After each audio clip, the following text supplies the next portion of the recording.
प्रणाम। मैं हूँ डॉक्टर दीपा। आप सभी का बहुत बहुत स्वागत करती हूँ। आज का जो हमारा विषय है वो है अक्षय नवमी, अक्षय आंवला नवमी, जो कि है 10 नवंबर को। तो ये बहुत ही महत्वपूर्ण तिथि है, बहुत ही महत्वपूर्ण तिथि शास्त्रों में ये बताई गई है। जैसा कि नाम से ही पता चलता है, अक्षय नवमी। तो क्षय जिसका क्षय का मतलब ही नाश होता है, और अक्षय का मतलब ही वो होता है जिसका कभी नाश नहीं हो सकता, जिसका कभी अंत ही नहीं हो सकता, तो वो अक्षय है। तो आइए हम जानते हैं कि इस तिथि पे हमें क्या खास करना है और क्या सावधानियां रखनी है। इस दिन में आप पितृ तर्पण भी जरूर करें। पितृ तर्पण का नाम सुनते ही कहीं मन में ये तो नहीं आ गया कि हम ये श्राद्ध पक्ष में करते हैं तो आज क्यों करेंगे, यानी कि अक्षय नवमी को क्यों करेंगे। देखिए, पितृ तर्पण श्राद्ध पक्ष के अलावा अन्य कई तिथियां हैं, फलदायी तिथियां हैं, शुभ तिथियां जिनको हम कह सकते हैं, जिनमें आप पितृ तर्पण कर सकते हैं। उनमें से एक है आंवला नवमी, यानी कि अक्षय नवमी। तो इस दिन भी आप पितृ तर्पण करके अपने पितरों का आशीर्वाद ले सकते हैं। ऐसा करने से पितरों से हो रही पीड़ा से मुक्ति मिलती है। जैसे कई लोगों की कुंडली में पितृ दोष होता है, उनके घर में पितृ दोष होता है, तो वो जो पीड़ा हो रही होती है उससे मुक्ति मिलती है और पितरों का आशीर्वाद भी प्राप्त होता है। तो इस दिन आप पितृ तर्पण करें। पितृ तर्पण आपको मैंने श्राद्ध पक्ष में पितृ तर्पण का आपको वीडियो बनाकर डाल दिया था, वो देख सकते हैं, मैं लिंक डाल दूंगी डिस्क्रिप्शन में, वैसे आप कर सकते हैं। और दूसरा, इस दिन जो पितृ तर्पण होता है वो पीपल के वृक्ष के नीचे बैठकर किया जाता है, तो आप वहां पर पितृ तर्पण कर सकते हैं। तो चलिए बात करते हैं आंवला नवमी की, क्या खास करना है। देखिए, कार्तिक स्नान तो आप सभी का चल ही रहा है, हम सब कर ही रहे हैं, कार्तिक स्नान चल रहा है। नित्य पूजा पाठ करने के बाद सूर्य भगवान को आप अर्घ दे दीजिएगा, सूर्य भगवान की आप पूजा कर लीजिएगा।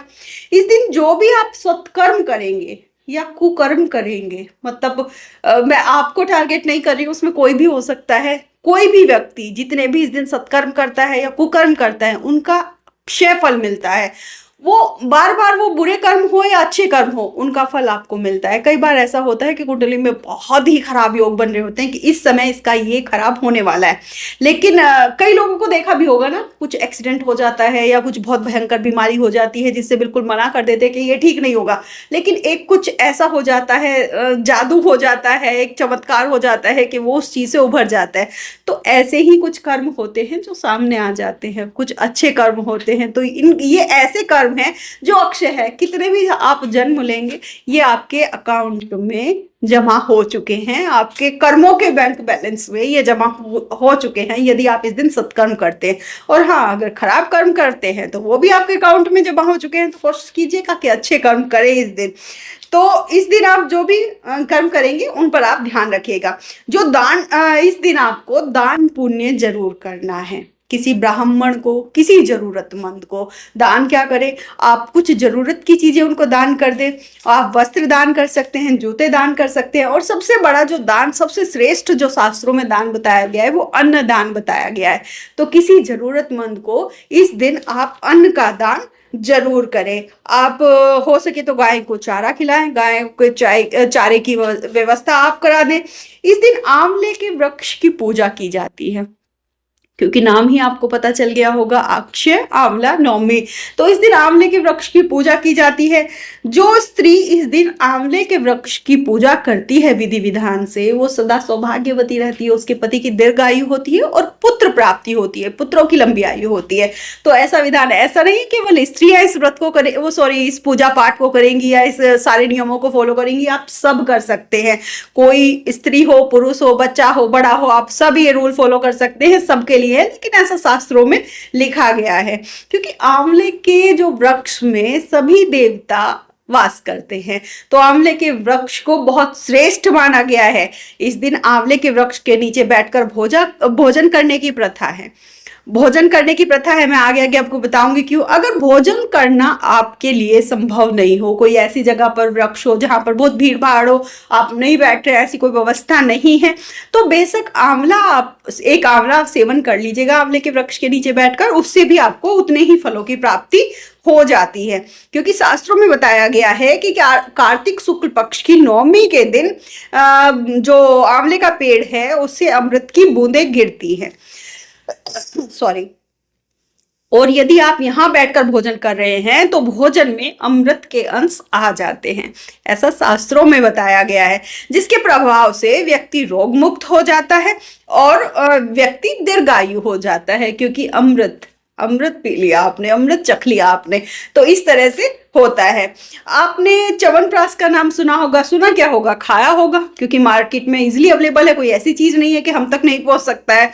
तो आपने सुना होगा, इसका नाम महर्षि च्यवन के नाम पर रखा गया है। महर्षि च्यवन ने इस दिन आंवले के वृक्ष के नीचे बैठकर आंवला मतलब खाया था, और ऐसा करने से महर्षि च्यवन को नव यौवन की, मतलब वो दोबारा से नौजवान हो गए थे, वो यंग बन गए थे दोबारा से, इस दिन आंवला खाने से, आंवले के पेड़ के नीचे बैठकर। सबसे पहले महर्षि च्यवन ने ही च्यवनप्राश को बनाया था। उसमें बहुत ज्यादा क्वांटिटी आंवले की थी और 64 अन्य जड़ी बूटियां भी थी। तो सबसे पहले महर्षि च्यवन ने ही च्यवनप्राश को तैयार किया था। चलिए आगे बढ़ते हैं। एक छोटी सी इंफॉर्मेशन थी, सोचा कि आपके साथ शेयर कर दूं। यह आंवला नवमी उन महिलाओं के लिए विशेष है जो पुत्र प्राप्ति की कामना रखती हैं। पुत्र प्राप्ति की कामना के लिए जो मतलब कामना रख रही हैं, उनके लिए यह स्पेशल है। इस दिन आपको इसके सारे रूल फॉलो करने चाहिए। एक प्रचलित कथा के अनुसार, एक प्रचलित छोटी सी कथा है, मैं आपको बता देती हूँ। एक नगर में एक साहूकार था। साहूकार था, उनके पास किसी भी चीज की, धन धान्य सब कुछ था, लेकिन उनके पास पुत्र रत्न की कमी थी। उनके पास बेटा नहीं था। उनकी पत्नी की एक पड़ोसन थी, मतलब पड़ोस पड़ोस में बहुत सारी महिलाएं रहती हैं, पत्नी की एक पड़ोसन थी। उनकी पड़ोसन ने उनको सलाह दी कि आप किसी दूसरे के पुत्र की आप भैरव देव को बलि दे दे, ऐसा करने से आपको पुत्र की प्राप्ति हो जाएगी। पुत्र की कामना में लिप्त थी स्त्री। वो जो साहूकार की पत्नी थी, अच्छा बुरा सोच नहीं पाई, क्योंकि पुत्र के लिए बहुत ज्यादा चीजें कर रही थी, बहुत उपाय कर रही थी, यत्न कर रही थी। तो उसने ऐसा ही किया और किसी दूसरे के पुत्र की बलि भैरव देव को दे दी। उनकी पत्नी को पुत्र प्राप्ति तो नहीं हुई, लेकिन इस बुरे कर्म के फल से उसे कुष्ठ रोग हो गया। कुष्ठ से पीड़ित वो महिला हो गई। उसने बहुत पश्चाताप किया, लेकिन ठीक नहीं हुई। रोग से मुक्ति पाने के लिए गंगा जी की शरण में गई। वहां उसने जप तप बहुत सारे पूजा पाठ किए। गंगा जी ने उसे आंवला नवमी के बारे में बताया कि आंवले के वृक्ष की पूजा एवं आंवले का सेवन इस दिन करो, आंवला नवमी के दिन ऐसे ऐसे आप करो, पूरा विधि विधान बताया। उस महिला ने आंवला नवमी के दिन आंवले का पूजन कर आंवले का सेवन किया। वह महिला रोग मुक्त हो गई। कुछ ही नवमी बीत जाने के बाद, मतलब कुछ ही साल उसकी पूजा स्वीकार हुई। कुछ ही नवमी बीत जाने के बाद पुत्र रत्न की प्राप्ति हुई। आप पूरे मन से इस व्रत पूजा पाठ को कीजिएगा। हो सके तो व्रत भी कर लीजिए। व्रत नहीं करते हैं, आपके यहाँ कोई प्रचलन नहीं है, तो पूजा पाठ जरूर कीजिए। इस दिन सुबह आंवले के वृक्ष के नीचे बैठकर आप पूर्व दिशा की ओर मुख कर लेना। सबसे पहले हम बैठ रहे हैं, कहीं भी वृक्ष है तो पूर्व की दिशा हमारा मुख होना चाहिए, और नीचे बैठकर आप ध्यान करना। आंवले के वृक्ष के नीचे, आंवले के वृक्ष की जड़ में आप दूध अर्पित करना, फिर आप जल अर्पित करना। वृक्ष को सूत के धागे से लपेट देना, मतलब राउंड लगाते हैं ना हम, तो ये आप सूत के धागे से लपेट देना। पंचोपचार से पूजन करना। पंचोपचार पूजन की विधि मैं पहले ही कई वीडियोस में बता चुकी हूँ, शॉर्ट में फिर भी मैं बता देती हूँ। सबसे पहले आप पवित्रीकरण कर लेना, कुशाग्र से या आम के पत्ते से गंगा जल लोटे में डालकर पवित्रीकरण कर लेना। आचमन करना, 3 बार आप आचमन करना। उसके बाद हाथ धोना, फिर अपने आप को तिलक करना, फिर आप हाथ धो लेना। फिर हल्दी कुमकुम चंदन से वृक्ष को तिलक करना। आंवले के वृक्ष को आप तिलक करना, अक्षत पुष्प अर्पित करना, धूप दिखाना, दीप दिखाना, उसके बाद नैवेद्य अर्पित करना। बाद में आंवले के वृक्ष की परिक्रमा करना। आप 7 बार करना, 21 बार करना, 51 बार करना या 108 बार करना।